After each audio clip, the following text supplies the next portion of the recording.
Lain kali, Qin Yichen secara alami fokus pada perbaikan toko. Dengan bantuan Ni Yuntian, Liu Bo secara alami bekerja sama dengan kuat, tetapi Qin Yichen masih memutuskan untuk melakukannya sendiri. Lagi pula, keluarga Ni memberinya wajah, yang tidak berarti dia bisa berkembang. Dan nama toko ini tentu saja disebut Kamar Dagang Feile. Qin Yichen secara pribadi memercikkan tinta, tulisan tangan flamboyan, dan kemudian tatahan emas, langsung digunakan sebagai plakat toko kota. Kata yang bagus. Kata yang bagus, Tuan Muda Qin benar-benar brilian. Paman Liu memujinya sebentar dan mengacungkan jempol ke atas dan ke bawah. Tetapi Qin Yichen sedikit terdiam, dan kaligrafinya bisa berpegangan tangan, tetapi tidak terlalu dibesar-besarkan. Tidak mungkin. Setelah identitas Qin Yichen dipahami, bahkan tanpa perintah Ni Yuntian, Liu Bo tetap hormat.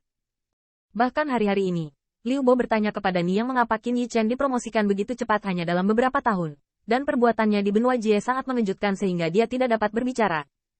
Tidak heran Tuan Muda Qin dapat dianggap sebagai teman yang mulia, karena mereka memenuhi syarat untuk berjalan dengan yang mulia. Setelah menemukan nama tokonya, Liu Bo bertanya tentang dekorasinya. Qin Yichen tidak peduli dengan bunga-bunga mewah ini. Bagaimanapun, itu adalah bisnis obat mujarab utama. Pilih saja gaya kuno.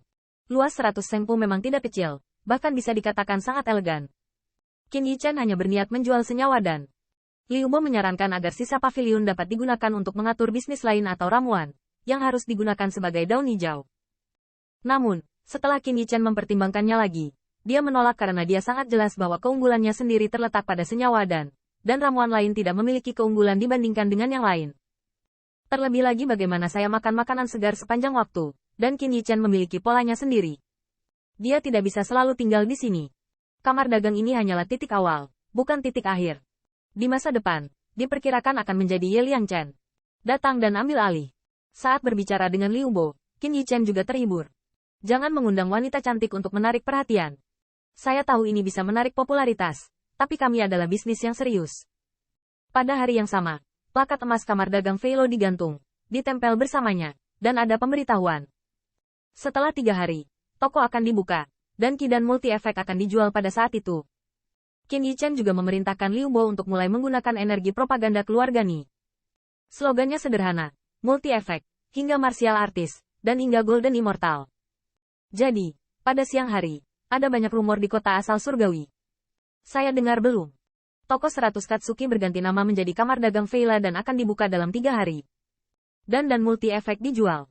Dikatakan bahwa bahkan Golden Immortal dapat mengambilnya. Benar-benar palsu. Ini Multi Effect. Saya khawatir itu bukan kepala pengunya yang dibuat oleh keluarga Ni. Untuk sementara waktu, di bawah propaganda keluarga Ni, Tian Yuan Xiancheng menjadi sensasi besar. Ini Multi Effect, bahkan di benua asal surgawi, itu juga tidak pernah terdengar. Dikatakan bahwa seorang ahli alchemy Dao mengajukan dugaan seperti itu, tetapi berakhir dengan kegagalan, dan sekarang tidak ada berita. Yang membuat orang berharap adalah bahwa keluarga Ni harus menjual kidan ini. Pada awalnya, semua orang tidak dapat dipercaya, dan banyak orang bahkan bercanda bahwa ini bukan untuk menggabungkan beberapa ramuan untuk dijual. Namun, meminum lebih dari 1 eliksir sekaligus tidak hanya tidak menguntungkan, bahkan konflik eliksir, konsekuensinya tidak terbayangkan. Berita menyebar dengan cepat ke seluruh kota, dan bahkan sekte abadi Yuan Surgawi menerima angin. Untuk sementara, ada banyak pendapat tentang murid dalam kasus ini, dan banyak yang ingin pergi ke murid keluarga Ni untuk verifikasi, tetapi tidak menemukan apapun.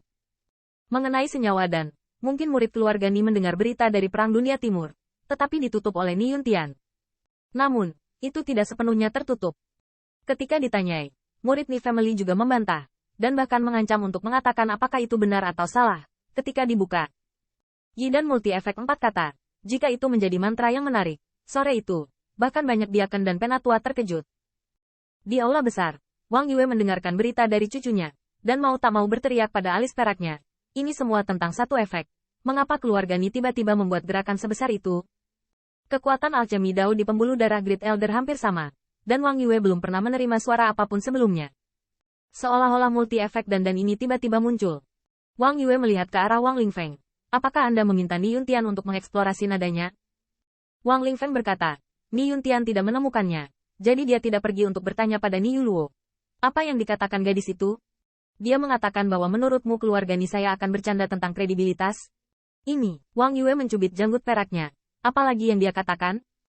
Wang Lingfeng menundukkan kepalanya. Saya juga memberitahu cucu untuk mengingat pergi ke pertunjukan.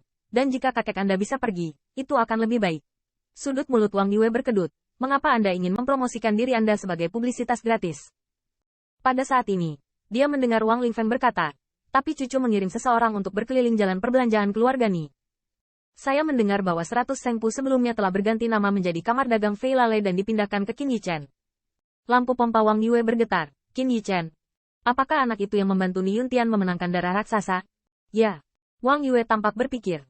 Sebagai pemimpin persidangan, dia merasa bahwa Qin Yichen sama sekali tidak sesederhana permukaan. Dan bahkan ketika dia tiba, dia melihat yang pertama berani mengambil tingkat abadi dan menunjuk ke Li Yang dan yang lainnya. Keberanian semacam ini tidak biasa. Ya kamu bisa. Mungkinkah? Apakah anak itu benar-benar tersembunyi? Atau apakah ada bantuan ahli di belakangnya? Bahkan jika Wang Yue tidak peduli dengan benua-benua, dia tahu bahwa surga dan bumi tempat keluarga Ni berada, serta dunia perang lainnya, dia tahu. Wang Lingfeng berbisik. Kakek, keluarga Ni telah mengundang kita. Apakah Anda ingin melihatnya? Wang Yue melirik. Dia tidak mengirimimu apa yang disebut kidan untuk ditunjukkan padaku. Wang Yuhao juga seorang penatua. Pergi ke pertunjukan dan biarkan keluarga Ni berbicara terlalu banyak. Wang Lingfeng menundukkan kepalanya sedikit. Ni Yuluo berkata, selama kamu mau pergi. Ketika saatnya tiba, kakek terima kasih. Wang Yue mendengar sudut mulut ini berkedut, dan masih mempermainkannya. Yah, tepat setelah 3 hari. Pergi saja ke sana. Saya akan melihat apakah Ni Family benar-benar melakukannya kali ini. Setelah keputusan tersebut, Wang Yue masih memiliki beberapa harapan.